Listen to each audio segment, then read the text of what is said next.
FM, estamos con Néstor Díaz, que ha llegado a Lima, el Teólogo Responde, el canal de YouTube, que cada día le está yendo mejor y ha venido a una visita por Lima, va a visitar algunos lugares y bueno, yo siempre estoy feliz porque es además un amigo personal a quien lo respeto, no solamente personalmente, sino académicamente, diríamos. ¿Cómo estás, mi hermano? Dios te bendiga, qué bueno verte. Mira, me siento complacido otra vez de estar acá, qué bueno. Es una bendición estar en Perú otra vez.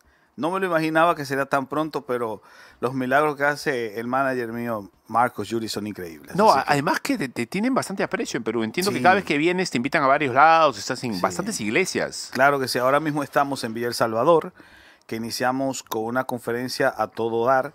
De hecho, invitamos a la gente que pueda pasar a la Iglesia Bautista del Salvador, donde estamos ahí directamente tratando temas de grandes preguntas existenciales, temas sobre apologética. De hecho, ¿qué es lo tuyo? Tú hablas de muchas cosas, pero básicamente siempre estás haciendo apologética. Sí, temas apologéticos, pero también estamos tratando con el trabajo de equipamiento pastoral. De hecho, hoy tenemos una conferencia sobre el tema de el líder y las finanzas. Bueno, sí, que es teología de las tema finanzas. Importante. Y también ayer estuvimos tratando el tema de la necesidad del discipulado, que fue tremendo. Y el viernes me parece que tenemos un tema de ética cristiana, los pilares de las relaciones interpersonales. Creo que va a estar excelentemente bien. Oye, ¿te has dado cuenta cómo ha crecido Betel de aquí en el Perú? Eso estaba comentando con el pastor Barzola. Decía, caramba, pues Betel se ha convertido en un referente directamente para el tema de lo que es el ámbito del análisis político y todo eso, no solamente en el ámbito de la difusión del evangelio, sino que tú tengas invitados como los que tuviste ahora recientemente. Sí, acabamos de tener al Hernán Garrido Leca, que ha sido ministro de Vivienda en el tiempo de Alan García, y la doctora Jenny Vilcatomo, que es una congresista ex procuradora anticorrupción, que le será jurado a Odebrecht. Acá tenemos una herida todavía abierta con el tema de Odebrecht. Tremendo, me imagino que entonces han trabajado mucho esa parte, me siento complacido. Totalmente. ¿Y al extranjero te llega el feed, el algoritmo te manda cosas de Betel? Sí, me manda cosas de Betel. Tu señora esposa me manda también cosas de los programas. Bueno, es un algoritmo aparte, mi esposa. Sí, y también está el canal de YouTube. Me gusta muchísimo ese estilo de canal de YouTube. Te envidio la producción que tienes. Bueno, muchas gracias. Es por el Señor, la verdad el Señor lo ha hecho así. Sí. A ver, Néstor, quiero hablar contigo de varias cosas, pero en principio el primer titular que vamos a poner en pantalla es la peligrosa escalada entre Rusia y Ucrania que... Sí. Yo creo que sí acerca a una tercera guerra mundial. Las armas que está usando Ucrania van a terminar haciendo que Rusia use las lágrimas de Satán, como se le llama, la arma hiperpotente que tiene, que es una especie de bomba que sube a la atmósfera y se despliega en una especie de racimo de pequeñas bombas que es lo que le antecede a la bomba nuclear. O sea, es una arma potentísima. Hemos preparado un informe sobre el tema y luego me gustaría que me ayudes a desgranar este complejo escenario geopolítico que se viene medio complicado. Totalmente. Adelante.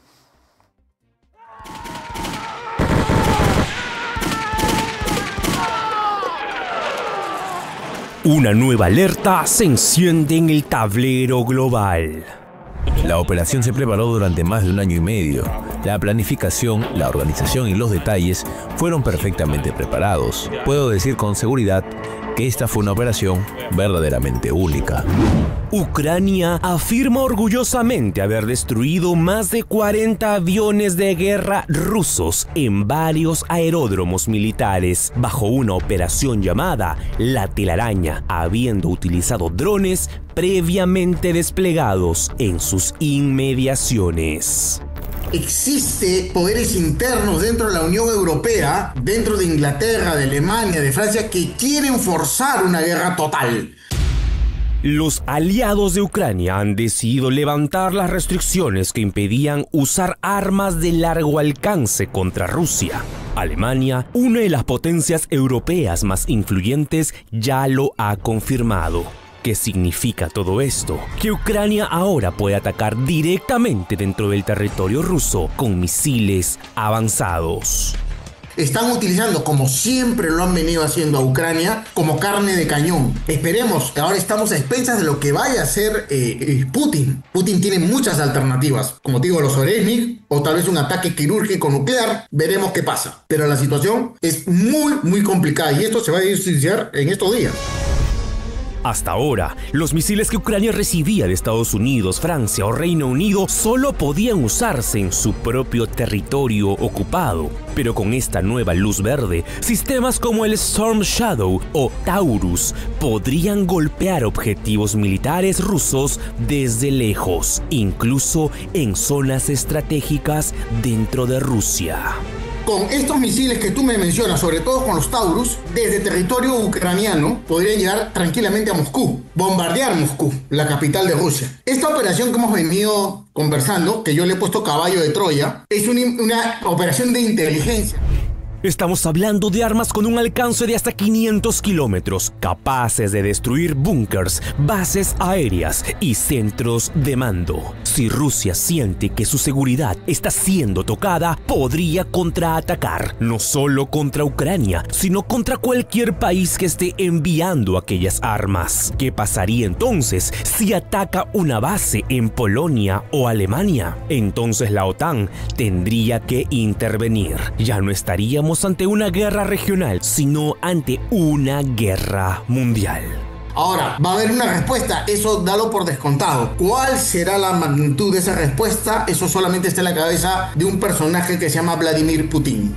Creo que el pueblo ucraniano felicita al Servicio de Seguridad de Ucrania por el éxito de la operación. Nos alegraron, gracias. Respecto a la próxima ronda de conversaciones ya veremos, pero quiero recordarles que no se puede confiar en los rusos. Rusia ya ha insinuado que si se ve acorralada, podría usar armamento no convencional. Nadie quiere oír la palabra nuclear, pero ya está sobre la mesa, incluso el término guerra biológica. Una chispa mal calculada, una explosión en el lugar equivocado y podríamos ver al mundo en sus últimos días. Bien. Bueno, a ver, ¿va a haber tercera guerra mundial, Néstor? Mira, es difícil. ¿O es una teoría en la conspiración? Es eso? difícil precisarlo. Siempre estamos al borde de una.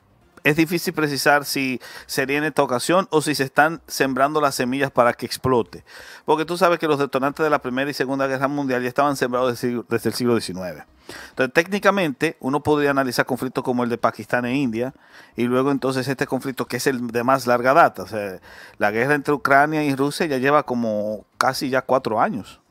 Entonces, cuando tú tienes un conflicto que se extiende por tanto tiempo, es posible que se vayan sembrando las semillas para un conflicto en que intervengan más países. Ahora bien, a diferencia de conflictos civiles que duraron incluso hasta 100 años en la Edad Media, el mundo globalizado como se encuentra y con los intereses que trascienden más allá de ciertos límites geográficos particulares, podría desencadenarse más fácilmente o tender más fácilmente hacia un conflicto de gran escala como sería un conflicto bélico mundial. Así que técnicamente, aunque tengamos conflictos que se han extendido por muchos años, nosotros siempre estamos proclives porque ya tuvimos 2.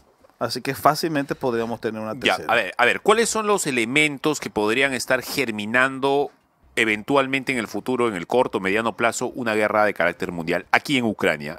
Básicamente en la guerra entre Rusia y Ucrania. Mira, hasta el momento la guerra entre Rusia y Ucrania se ha visto específicamente como un conflicto que tiene larga data histórica. Es decir, entre la relación que ha tenido Ucrania con Rusia desde la Rus de Kiev, que es el punto donde ellos se encuentran como su estado común. Esto estamos hablando del siglo IX después de Cristo.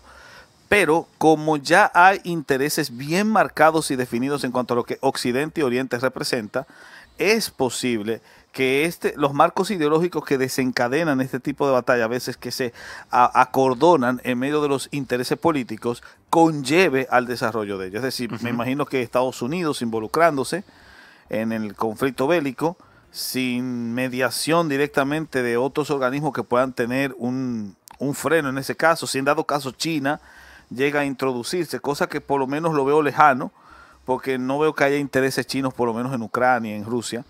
No. Son los que frenarían, no los veo así como directamente, quizás porque no están vinculados históricamente en ese caso. Sería como las razones que frenan que ese conflicto pase a gran escala, pero si llega a haber una intervención nuclear, es posible que ese sea un factor catalizador importantísimo. Ya, háblame de las lágrimas de Satán. Así se le llama al arma. O sea, antes de la guerra, de la bomba nuclear o de la cantidad de bombas nucleares que tiene Rusia, el arma de mayor posibilidad de destrucción es la que se llama las lágrimas de Satán. Explícala para que la gente lo Es entienda. una bomba, no recuerdo bien la estructura como tal, pero sé que expide directamente hacia el cielo y hace como una suerte de sombrilla. De racimo. De misiles, exacto. Y esos misiles, obviamente, están determinados que caigan en ciertos rangos en particular, pero a veces pueden afectar a otros terrenos que no están vinculados en el conflicto. Y puede llevar cargamentos nucleares. Claro, totalmente. O sea, puedes tirar y disparas 15 bombas nucleares así en varios lugares. Y ahora con IA lo puedes direccionar, ¿entiendes? Sí, sí. Y de hecho, sí hay un interés en hacer que este conflicto vaya más allá. Ese sería uno de los factores más interesantes, el uso de este tipo de arma nuclear, porque podría afectar a terrenos más allá de los terrenos que están en conflicto. Ahora, ¿eso significa que nos va a afectar a nosotros en este hemisferio? No estamos como protegidos. Si hay una tercera guerra mundial en Europa, acá en Latinoamérica, ¿qué nos...? O sea, Es que no sé hasta qué punto Latinoamérica podría verse afectado, a no ser que esté involucrado demasiado apoyando a Estados Unidos si se involucra en esa guerra.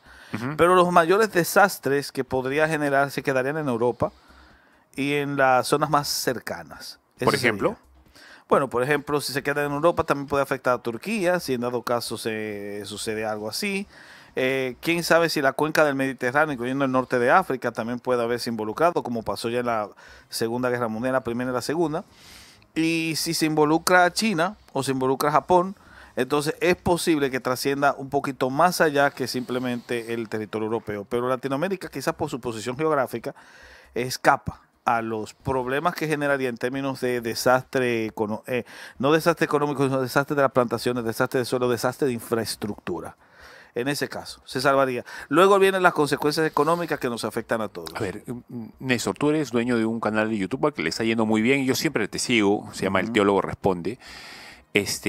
¿Cuál es, y tú como teólogo debes tener una opinión sobre esto, si hay una tercera guerra mundial y todavía no viene el Señor, ¿cuál es el rol de la iglesia? No te estoy hablando de la denominación, sino te estoy hablando de la iglesia de Dios que está en el planeta Tierra, ¿no? O sea, que estamos aquí, todos los que somos cristianos.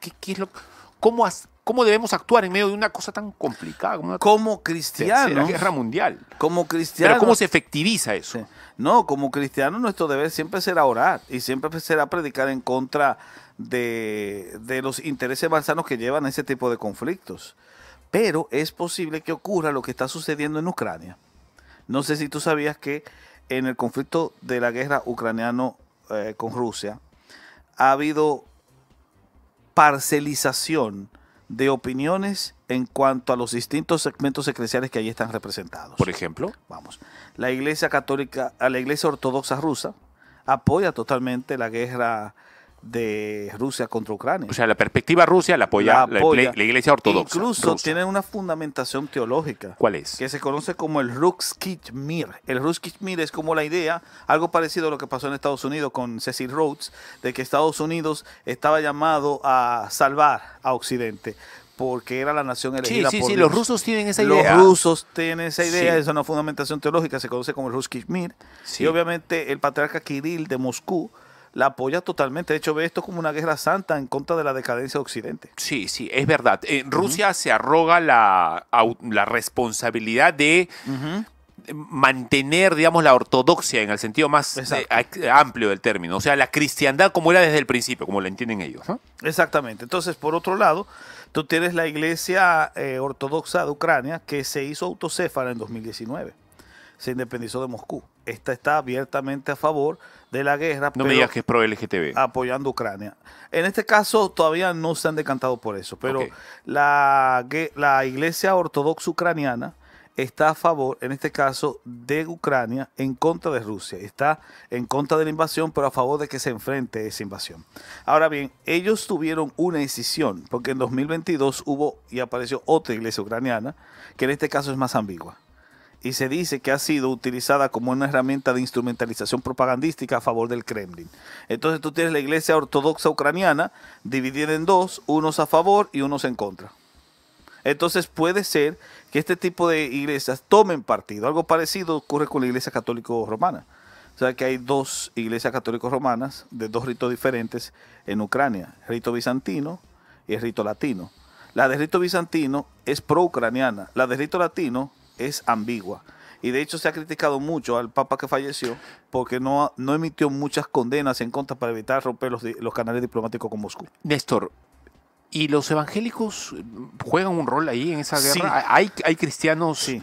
evangélicos ahí? Sorprendentemente, en Ucrania y en Rusia hay una iglesia que está creciendo y que se está multiplicando de evangélicos en todas las ramas y de reformados, bautistas, estoy hablando de pentecostales, presbiterianos, que han jugado un rol diferente. Por ejemplo, Se encargan de asistir a los heridos, se encargan de desarrollar programas de asistencia social. Cuando hay guerras en las Bueno, están campañas, haciendo ellos iglesia. hacen hospitales de campaña. es iglesia, son iglesias, Eso obviamente. es. Y eso ha hecho que hayan sido vistos con mucho agrado por la gente. Es decir, han incrementado a partir del 2022, se incrementó mucho la asistencia, es decir, la participación de gente que se identifica con esas comunidades, pero entonces son comunidades perseguidas. Perdóname, Néstor, discúlpame que te saque el tema, porque quiero tocar un tema importante que acabo de mandárselo a la producción, que es el de lo que vamos a hablar ahorita. Así es como vamos a ganar.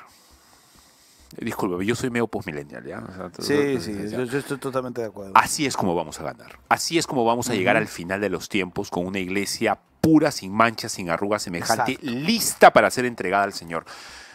Así es como vamos a ganarle al mundo. No con espadas, no con armas, Sí, no, no. sino haciendo lo que esta iglesia está haciendo en medio de la guerra. Exactamente. Exactamente así. Exactamente. De hecho, tanto ellos como la iglesia ortodoxa ucraniana, que es la que es pro-ucraniana, son las únicas dos que se han dedicado a la asistencia social.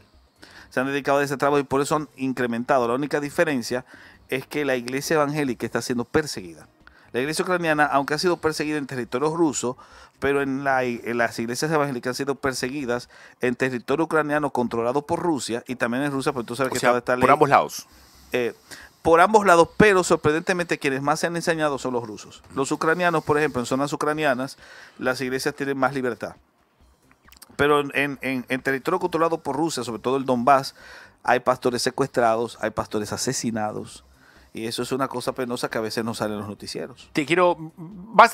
es chiquita la conversación de ahora porque como vas a estar un mes, te voy a citar. Es más, te voy a pedir que nos hagas un devocional un viernes de estos. No, Voy a pero conversarlo claro que ahora sí, porque para normalmente comenzar, hacemos sí. devocional.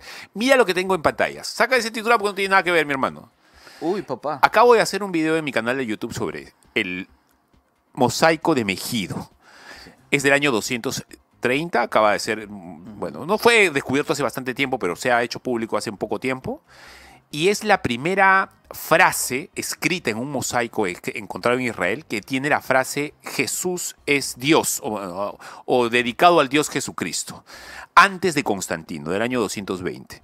Y lo que han dicho que es el descubrimiento arqueológico más importante del siglo después de los rollos del Mar Muerto, porque existe toda esta referencia de los ateos y de los escépticos de que nosotros nos hemos inventado la divinidad de Jesús básicamente desde Nicea, desde el concilio de Sí, Nicea, sí. con Constantino. Esa es una crítica que siempre se ha hecho. Y también los uniciburros lo hacen. Los unicitarios, sí.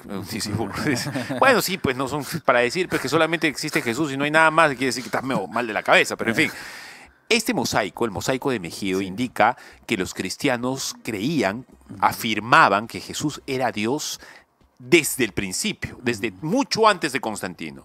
Y yo quiero, bueno, hacerle un publicharre en mi canal, porque obviamente este es el canal de la semana que he hecho ahí, pero quería conversar contigo sobre esto que es apologética pura. Sí, Esto es sí, pura totalmente. apologética. Y Total. permítanme, mis amigos, entrar a un tema duro de apologética, pero es interesantísimo. Mi hermano, escucha esto. Jesús era adorado como Dios antes del concilio de Nicea. Nosotros lo sabemos, pero los contrarios que están afuera se agarran justamente de este asunto para vilipendiar la divinidad de Cristo. De hecho, evidencias documentales de la deidad de Cristo creída por cristianos primitivos vienen desde principios del siglo II.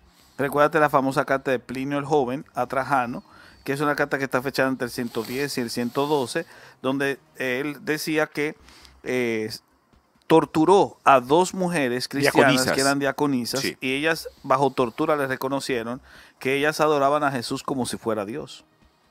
Entonces, Es más, decía, le cantaban canciones Himnos. en la mañana, himnos a, Sí. a Jesús como a Dios. si fuese Dios. Entonces, ellas lo reconocen tácitamente la deidad de Cristo. Es difícil poder desmentir ese testimonio porque estamos hablando de una fuente que ha sido incuestionable. Néstor, ¿qué te parece si en uno... Esa es la miniatura de mi canal, cuando quieran pueden visitarlo, entran a Fabricio Escajadillo en el YouTube, pueden chequearlo, ese mensaje lo cambia todo. Es un poco así clickbait, ¿no? Bueno, No, pero está bien, está bueno, está bueno. Te quiero invitar porque quiero tocar de un tema de apologética. Vamos a hablar, podría ser genial hablar de la divinidad de Jesús, no solamente desde un aspecto doctrinal, sino desde un aspecto histórico, cómo ha sido entendido eso. Claro. Mi hermano, yo te quiero agradecer porque estés en Lima, yo sé que te tratamos muy bien, yo voy a procurar tratarte muy bien, llevarte a comer rico.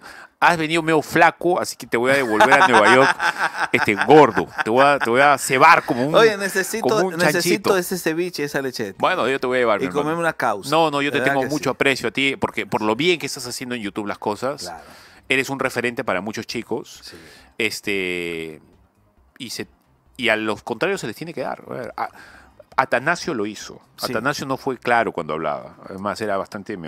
podría haber sido medio hiriente, incluso si tú lo quieres. Sí, el propio Lutero también lo fue. Sí. Agustín se refirió en peores términos contra todos esos sujetos que andaban por ahí. Yo quiero agradecerte por las cosas, por la defensa de la fe que estás dando en YouTube tú y los chicos que están ahí alrededor tuyo. Te lo agradezco sobremanera. Por cierto, quiero aprovechar antes de terminar en hacer dos cosas, si me lo permites. La primera es que estamos promocionando Cinco solas, los pilares de la reforma. 5 solas, los pilares de la reforma, que es un libro muy interesante donde por primera vez, mira, para que sepas, este es el primer libro sobre 5 solas que se da desde un enfoque apologético. Hasta el momento los libros de 5 solas que habían y aquellos que todavía no se han traducido al español estaban enfocados devocionalmente, de forma homilética o en un enfoque dogmático, pero este es apologético. Este es dándote los argumentos de cómo defenderla cuando alguien te cuestione la sola escritura, el solus Christus, el sólido gloria y las demás 5 solas que ustedes ya conocen sobremanera. Y si no las conocen, este es el libro. Vamos a estar durante todo este tiempo acá en Lima promocionándolo para aquellos que quieran conseguir ese material. Simplemente tienen que comunicarse con el número de Marco Juris, que si quieren se puede pasar en... Pueden ubicarlo en mi canal. Sí. Además que vas a estar por acá en estos días. Vuelve a traerlo para seguir publicitando. Entonces, la otra cosa que quería hablar es que estamos promocionando unos cursos que vamos a estar dando acá en Lima, pero son cursos virtuales. El primero es de Historia de la Iglesia, va a ser de 4 semanas. También tenemos uno de Apologética de 4 semanas y tenemos uno de Filosofía de 4 semanas. Así que aquellos que quieran participar, después vamos a ver cómo ¿Son cursos online o son...? Son cursos virtuales. En vivo. Virtuales en vivo, directamente la gente simplemente Pero no son accede. Presenciales, digamos. Sí, no son físicamente presenciales. No tienes que estar físicamente presencial. Vamos a tener que inventar un nuevo idioma con esto del internet. Bueno, no, eso ha sido muy bueno. De hecho, déjame ver si puedo decirlo así en pantalla rápidamente. El número es un número extranjero, pero se comunican por WhatsApp. Marco Julis, +1 809 972 9984. Bueno. Mi hermano, muchas gracias. Ha sido muy amable. Tú sabes que para mí es un honor estar Sí, para mí también. Seguramente la próxima semana vamos a hablar de algo de apologética dura. Uy, duro, ya tú sabes. Bien, bueno, vamos a una pequeña pausa porque hemos invitado al profe sobre ruedas pequeñito porque él quiere hacer Jorge Ugarte, él quiere compartir con nosotros la desazón del maltrato que están sufriendo nuestras líneas de Nazca. Y él es alguien que sabe de historia, así que lo vamos a escuchar. Después de la pausa volvemos.